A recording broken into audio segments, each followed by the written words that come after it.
امام ابن جریر نے اپنی تفسیر میں لکھا ہے جب آیت مبارکہ نازل ہوئی تو رسول پاک صلی اللہ علیہ وسلم نے حضرت جبرائیل امین سے کہا کہ اس کا مطلب کیا ہے اس آیت کا. یہ آیت ہے، سورت نہیں آیت.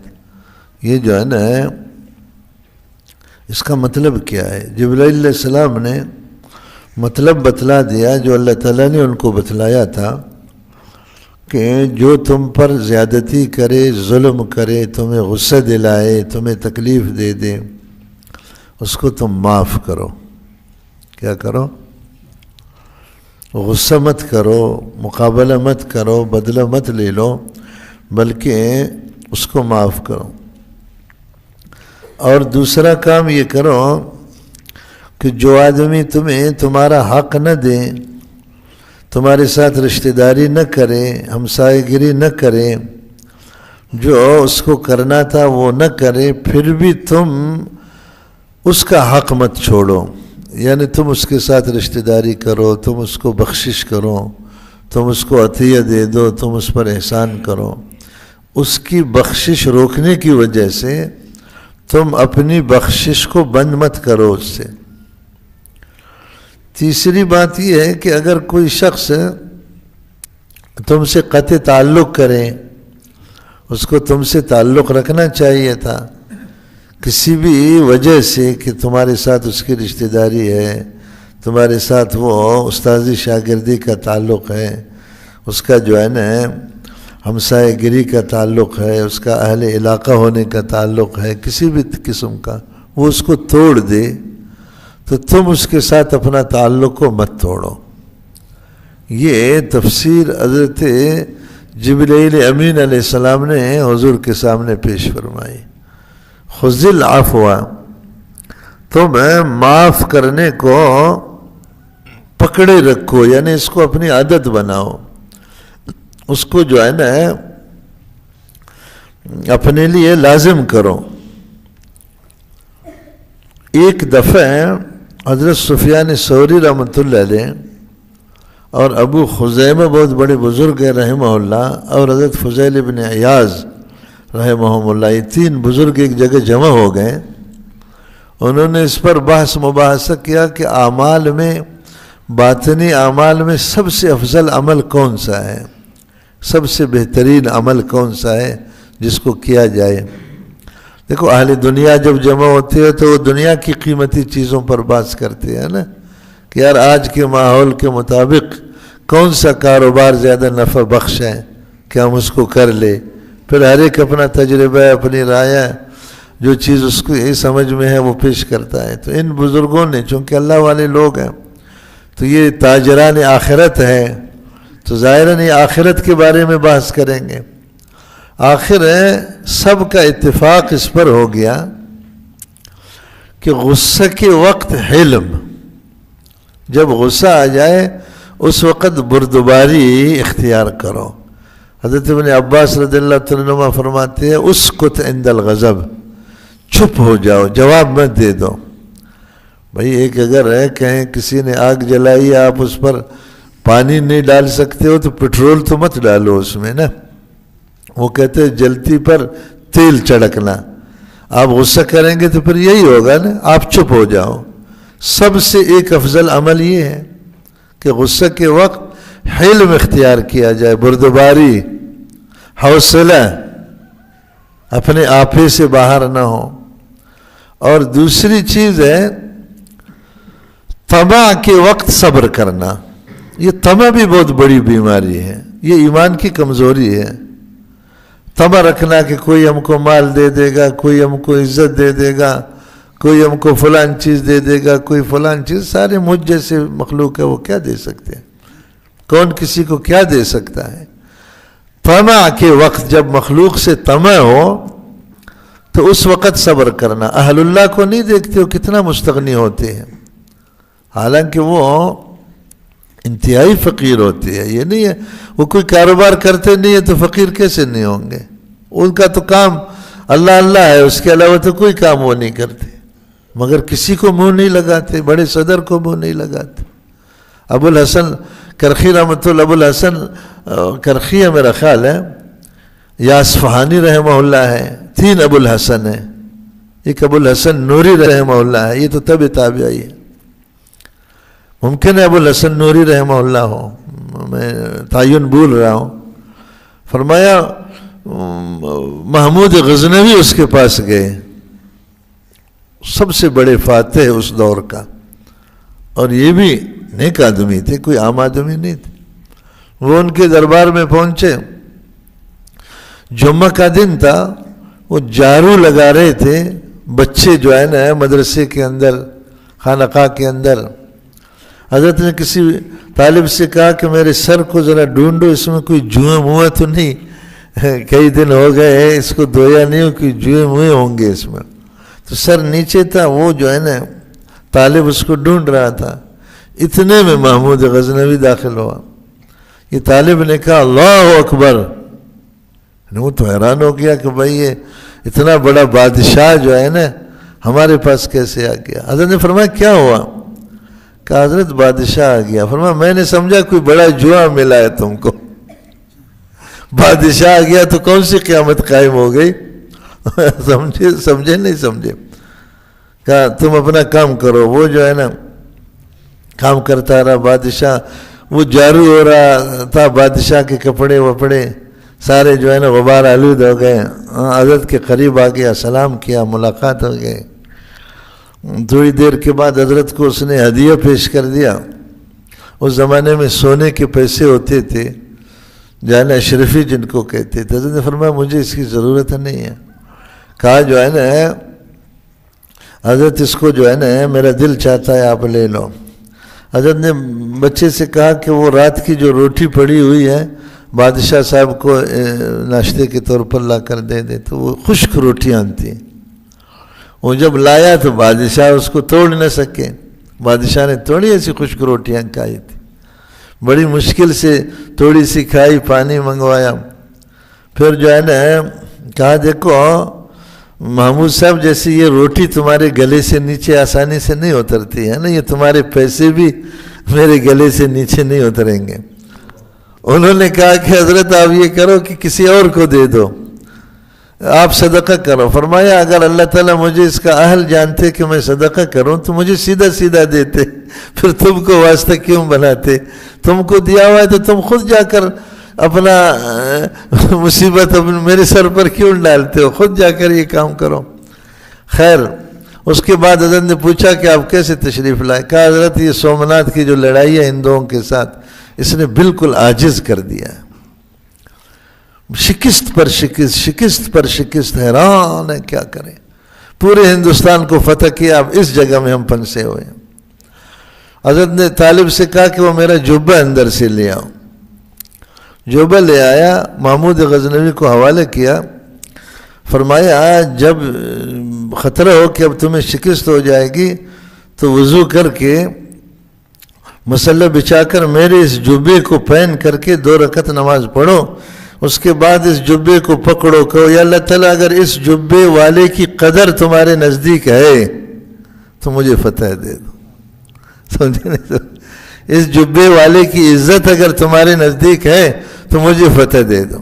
خیر محمود غزنوی چلا گیا، لڑائی چل رہی تھی، کچھ دنوں میں بہت حالت خراب ہو گئی، ان کو وہ حضرت کا جبہ یاد آ گیا، فوراً پانی منگوایا، وضو کیا اور جو ہے نا نماز پڑھی۔ اس کے بعد یہی کہا کہ اللہ تعالیٰ یہ جبہ والے کے اعمال اگر تمہارے نزدیک پسندیدہ ہے تو مہربانی کرو مجھے فتح دے دو۔ پھر تشکیل کر دی اپنے فوجوں کو، تو اللہ تعالیٰ نے فتح دے دی اس کو۔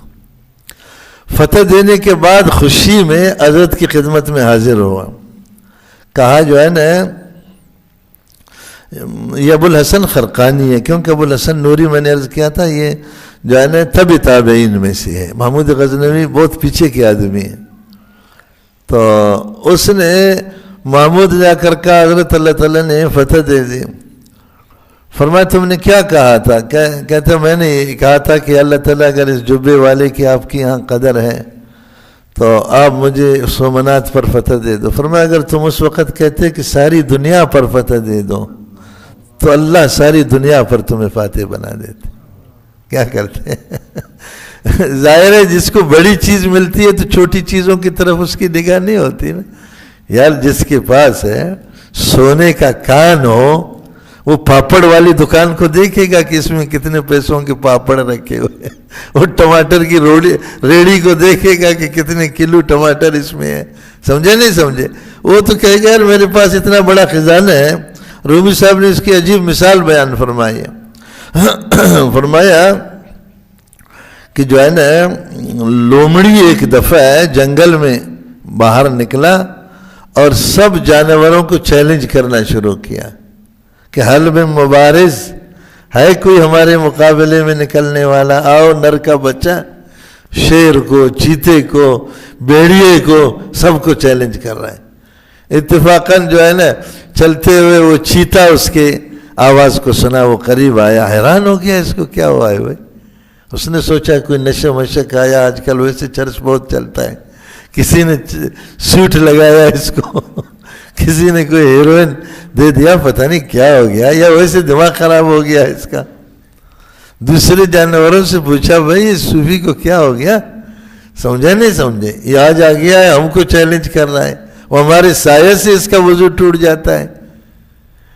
تو خیر معلومات کرتے کرتے پتہ چلا کہ شیر نے اس کو بلایا ہے اور اس کے پشت پر ہاتھ رکھ کر کہا ہے بیٹا ہمارا ہاتھ ہر وقت تمہاری پشت پر ہے. سمجھا نہیں سمجھے؟ اور انہوں نے فارسی میں ان کو عجیب اشعار میں بیان کیا ہے. لومڑی نے کھڑے ہو کر چیلنج کیا، رخے زرین من منگر کہ پائے آہنی دارم. کہا میرا یہ ایسا بیچارہ سا زرد کلر کا چہرہ مت دیکھنا کہ میں ایسا صوفی تم کو نظر آ رہا ہے. رخے زرین من منگر کہ پائے آہنی دارم. میرے پاؤں جو ہے نا لوہے کے، فولادی لوہا. نمی دانی کہ در باطن چنین شاہ ہم نشین دارم. تمہیں معلوم ہے کہ شہنشاہ اعظم جنگل کا بادشاہ وہ میرے دل میں ہے، اس نے تپکی دیا ہے. تو چیتے نے کہا خیر اسی میں ہے کہ یار اس کو چھوڑ دو. سمجھا نہیں سمجھے؟ اہل اللہ لوگوں سے تمن نہیں رکھتے. وہ اس لیے تمن نہیں رکھتے، ان کو پتہ ہے کہ لوگوں کے پاس کچھ ہے ہی نہیں، کیا تمن رکھنا ہے بھائی. جو خود بھکاری ہے اس سے کیا بھیک آپ کو مانگنا ہے یار. وہ بیچارہ تو آپ کی بھیک کا محتاج ہے، وہ آپ کو کیا بھیک دے دے گا. اس لیے اس عقیدہ کی وجہ سے اللہ تعالیٰ ان کو ریا سے محفوظ رکھتے ہیں، عجب و کبر سے محفوظ رکھتے ہیں. اللہ تعالیٰ ان کو لوگوں کی ذلت سے محفوظ رکھتے ہیں. سمجھ میں بات آئی نہیں آئی؟ تو یہ بزرگوں کا میں نے آپ سے عرض کیا، انہوں نے کہا دو چیزیں سب سے افضل الاعمال ہیں. ایک غصہ کے وقت علم، دوسرا طمع کے وقت کیا؟ صبر. جب طمع پیدا ہو جائے نا مخلوق کا، صبر کرو کہ ہمیں کوئی ضرورت نہیں ہے. سمجھے نہیں سمجھے؟ بھئی اللہ تعالیٰ نے پیدا کیا ہے، ضرورتیں پوری کرنے کا وعدہ کیا ہے. سمجھے نہیں سمجھے؟ وہ ایک بزرگ بہت لوگوں نے شکایتیں کی کہ یہ ہے وہ ہے وہ ہے. فرمایا یار دیکھو اللہ تعالیٰ نے دنیا میں ہمیں بھیجا ہے، یہ ایک گھر ہے، آسمان اس کی چھت ہے اور زمین اس کا فرش ہے. ہم جتنے بھی یہاں مخلوقات رہتے ہیں سب اللہ تعالیٰ کے مہمان ہیں. بھئی اللہ نے وعدہ کیا روٹی کھلانے کا نا، اور مہمانی کا حکم شریعت نے 3 دن کا دیا ہے کہ 3 دن کم سے کم مہمانی کرو. اور قرآن نے کہا وَإِنَّ يَوْمًا عِنْدَ رَبِّكَ كَأَلْفِ سَنَةٍ مِّمَّا تَعُدُّونَ. اللہ کے یہاں ایک دن 1000 سال کا ہوتا ہے. تو یہ 3 دن کا مطلب ہو گیا 3000 سال کا. 3000 سال تک تو ہم مہمان ہیں، اس کے بعد پھر پریشان ہو جاؤ نا، پوچھو ہمیں کیا کرنا چاہیے. سمجھے نہیں سمجھے؟ تم ایک ہی دن نہیں گزرا اور تم پریشان ہو. دیکھو جیسے انسان کا نظریہ ہوتا ہے، جیسے اس کا یقین ہوتا ہے، جیسے اس کی سوچ ہوتی ہے، اللہ تعالیٰ اس طرح کا معاملہ اس کے ساتھ کرتا ہے. سمجھ میں آئی بات نہیں آئی؟ تو یہ خذ العفو کا ترجمہ ہو گیا. سب سے پہلا کام ہے کہ جو زیادتی کرے اس کو معاف کرو. حضرت ابو الدرداء رضی اللہ تعالیٰ عنہ نے فرمایا کہ ہم جس زمانے میں رہتے تھے تو لوگ پنبہ کی طرح نرم تھے، کوئی کسی کو ایذا نہیں دیتا تھا. ابھی تو لوگ پتھر کی طرح سخت ہو گئے ہیں. آپ ایک بات کسی کو کہو جواب میں 10 بات تمہیں کہہ دے گا، کیا کرے گا؟ تو لوگوں نے کہا کہ حضرت پھر ہم کیا کریں؟ فرمایا میں تمہیں تدبیر بتاتا ہوں، تم اگر اس وقت حلم اختیار کریں گے، عفو اختیار کریں گے، برداشت کریں گے، معاف کریں گے، تو قیامت کے دن جب تم سخت پریشان ہو جائیں گے نا، تمہیں ایک ایک پائی کی ضرورت ہوگی، وہاں ایک سبحان اللہ بھی بہت بڑی چیز ہوگی، اس وقت یہ اس کے اعمال نکل کر تمہارے کھاتے میں آ جائیں گے۔ جب تم بہت غریب ہو جائے گا، فقیر ہو جائے گا، پریشان ہو جائے گا، تو تمہارا یہ علم تمہیں اس وقت کام دے دے گا۔ ابھی تو تمہیں پتہ نہیں ہے نا، جب آدمی بہت فقیر ہوتا ہے اس وقت 1 روپیہ بڑی قدر کی چیز ہوتی ہے، نہیں ہوتی ہے۔ فرمایا میں تمہیں یہی مشورہ دیتا ہوں، معاف کرو، غصہ مت کرو، بردباری اختیار کرو، تاکہ انتہائی فقر کے وقت اس کے تازہ تازہ مقبول اعمال نکل کر تمہارے پاس آ جائے اور تم بہت خوش ہو جاؤ کہ یار آج تو ہمیں سخت ضرورت تھی، پتہ نہیں کہاں سے کوئی خزانہ مل گیا۔ زبردست مشورہ ہے یا نہیں ہے؟ اللہ نے فرمایا خذ العفو، پہلے تو معاف کرو، اور صرف معافی کافی نہیں ہے، بلکہ جس نے تم پر زیادتی کی اس کی طرف سے دل کو صاف کرو۔ دیکھو غصہ جب آدمی کرتا ہے، برداشت نہیں کرتا ہے، سب سے پہلا کام یہ ہوتا ہے کہ دل کے اندر انتقام کی آگ بڑک اٹھتی ہے کہ میں بدلہ لے لوں۔ اگر بدلہ نہیں لے سکتا تو اندر عداوت پیدا ہو جاتی ہے، نہیں ہوتی ہے، دشمنی پیدا ہوتی ہے، اور وہ دشمنی کو ذرا دیر ہو گئی وہ کینہ بن جاتا ہے۔ کینہ کہتے ہیں اس دشمنی کو جس کو رکھے رکھو اندر، اور دیر ہو گئی وہ شماتت بن جاتی ہے۔ شماتت کا معنی اس کے نقصان پر تم خوش ہو جاتے ہو، اور دیر ہو گئی پھر جو ہے نا تم غیبت کرنا شروع کریں گے اس کی، اور دیر ہو گئی پھر الزام لگانا شروع کریں گے، اور دیر ہو گئی پھر قطع تعلق۔ یہ دوزخ کی پٹڑی ہے جس پر غصہ نے چڑھایا ہے، یہ اس کے اسٹیشن ہے، جتنے نام میں نے لیے ہیں نا، پہلے حیدرآباد کا اسٹیشن ہے، پھر نواب شاہ کا ہے، پھر فلان کا ہے سارے ریلوے کے اسٹیشن نا۔ یہ دوزخ والی گاڑی میں چڑھ گئے ہو، اب اسٹیشنوں کو کراس کر رہے ہو، اس اسٹیشن پر اس سے بہتر نہیں ہے کہ اسی وقت آدمی جو ہے نا تھوڑی دیر کے لیے، نفسیات کے ماہرین کہتے ہیں صرف 11 سیکنڈ، اس بات کو میں بار بار کہتا ہوں تاکہ دماغوں کے اندر اتر جائے۔ آگ کتنی دیر تک ہوتی ہے اندر؟ 11 سیکنڈ۔ یار 11 سیکنڈ آپ اچھی طرح اپنی جگہ سے آہستہ آہستہ اٹھ جاؤ، کھڑے ہو جاؤ، 11 سیکنڈ پورے ہو جائیں گے؟ نہیں ہو جائیں گے۔ اور 11 سیکنڈ کا اتنا بڑا عوض کہ جو ہے اس کی نیکیاں تمہارے کھاتے میں آ جائے۔ اس کے علاوہ جو فضائل ہے اس پر، علم کے فضائل ہے، وہ اتنے بے شمار ہیں، آدمی اس کو سنے تو پریشان ہو جائیں کہ یار کتنا بڑا اجر اللہ تعالیٰ اس پر دے دیتا ہے۔ سمجھ میں آگے نہیں آئی بات؟ دیکھو 2 اختیار ہے ہمیں، جو تم پر زیادتی کرے پہلا اصول یہ معاف کرو، اگر معاف نہیں کر سکتے ہو اتنا بدلہ لے لو جتنا اس نے ظلم کیا ہے۔ وَإِنْ عَاقَبْتُمْ فَعَاقِبُوا بِمِثْلِ مَا عُوقِبْتُمْ بِهِ۔ ایک آدمی نے گالی دیا، تم اسی جوش میں، اسی غصہ میں، اسی طرح سے اتنی گالی دے سکتے ہو۔ اس نے کہا کہ یار تم بڑا نالائق ہے، تم نے کہا کہ یار نالائق نہیں، تم بڑا بے شرم ہے۔ دیکھو تم نے ظلم کیا کہ اس نے نالائق کہا تھا، تم نے بے شرم کہا۔ اگر اس نے کہا تم بے شرم ہو، تم نے کہا تمہارا باپ بھی بے شرم ہے، یہ ظلم ہو گیا، تم نے اس پر زیادتی کی۔ اس نے نارمل انداز میں کہا تھا، تم نے غصے میں کہا، یہ ظلم ہو گیا۔ اس کا کون ناپ تول کر سکتا ہے؟ تیسرا حق کوئی نہیں ہے، یا معاف کرو یا برابر سرابر بدلہ لے لو، تیسرا حق کوئی نہیں ہے۔ نہ دل میں رکھنے کا حق ہے، نہ دشمنی کا حق ہے، نہ کینہ کا حق ہے، نہ شماتت کا حق ہے، نہ غیبت کا حق ہے، نہ الزام کا حق ہے، کسی چیز کا حق نہیں۔ باقی سب ظلم ہے جتنے آپ کریں گے۔ نہ اس سے پھر حسد پیدا ہوتا ہے، اس کی اچھائی کو دیکھ کر تکلیف ہوتی ہے نہیں ہوتی؟ کیسی پاکیزہ تعلیم ہے، واللہ اس پر قربان جایا جائے، کیسی مبارک تعلیم ہے۔ 2 منٹ میں مسئلے کو حل کروا دیا کہ بھئی معاف کرو، معاف نہیں کرتے اتنا بدلہ لے لو، جاؤ اپنے راستے سے۔ اہل کشف صوفیہ کہتے ہیں ہم نے اپنے مکاشفات میں دیکھا ہے کہ ہر انسان میں شیطان کی ایک رگ ہوتی ہے۔ ہمارے اندر باقی سارا سسٹم انسانوں کا ہے نا، اگر انہوں نے کہا ہم نے اپنے کشف میں دیکھا ایک رگ شیطان کا بھی ہر انسان میں ہے۔ وہ رگ بالکل ایسی ہے جیسے ماچس کے اوپر وہ ایک دوا نہیں لگی ہوتی ہے وہ جس کو آپ رگڑتے ہیں تو آگ نکلتی ہے اس سے. اس طرح ایسا خاموش رگ ہے, تھوڑی سی رگڑ اس کو لگ گئی نا بس آگ بڑک اٹھتی ہے خون کے اندر. کیا ہوتی ہے؟ شیطان نے کہا تھا نا خلقتنی من نار, میں سجدہ اس لیے نہیں کرتا ہوں کہ مجھے آگ سے بنایا ہے, میں بڑا آدمی ہوں. تو اس وقت آدمی کے دل میں تکبر پیدا ہوتا ہے. حضرت عبداللہ بن طلحہ رضی اللہ تعالیٰ عنہ فرماتے شیطان خود مجھ سے آ کر ملا, کہا یار میں عاجز ہو گیا تمہارے پیچھے لگ لگ کر, پاگل ہو گیا, تم میرے ہاتھ سے نکل گئے ہو. اب میں نے کہا کہ یار ہاتھ ویسے نہیں آتے ہو, کوئی خاص بات تو بتاؤں تاکہ مجھے تسلی ہو جائے کہ یار آئندہ اس کو چھوڑنا ہے. انہوں نے فرمایا نہیں, مجھے آپ کی بات کی کوئی ضرورت نہیں ہے. کیا آپ کے فائدے کی بات بتاؤں گا, اچھا نہ لگے تو نہ لو. آدمی کبھی کسی سے بیزار ہوتا ہے نا کہ یار میرے ہاتھ میں نہیں آتا, پھر اس طرح کرتا ہے جیسے شیطان نے کیا.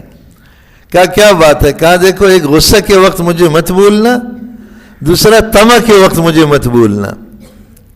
جب تمہارے اندر طمع پیدا ہو جائے کسی چیز کی یا غصہ پیدا ہو جائے تو مجھے خاص یاد رکھنا. تم تو میرے ہاتھ سے نکل گئے ہو, مگر میں تمہیں کہہ رہا ہوں کہ ان 2 جگہوں پر 2 اسٹیشنوں پر میں کھڑا رہتا ہوں. سمجھ میں نہیں آیا؟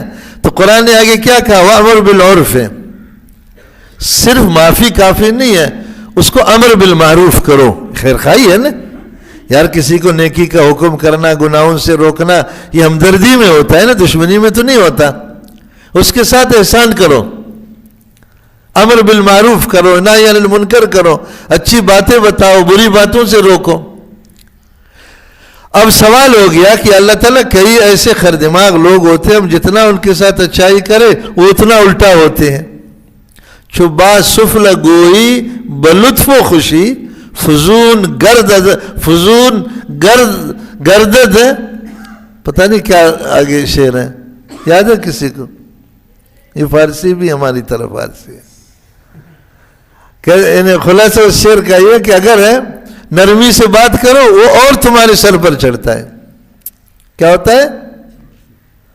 فضون گردد کبر و گردن کشی, اس کی جو ہے نا کبر اور گردن کشی بہت بڑھ جائے گی. شیخ سعدی رحمۃ اللہ علیہ کا شعر ہے.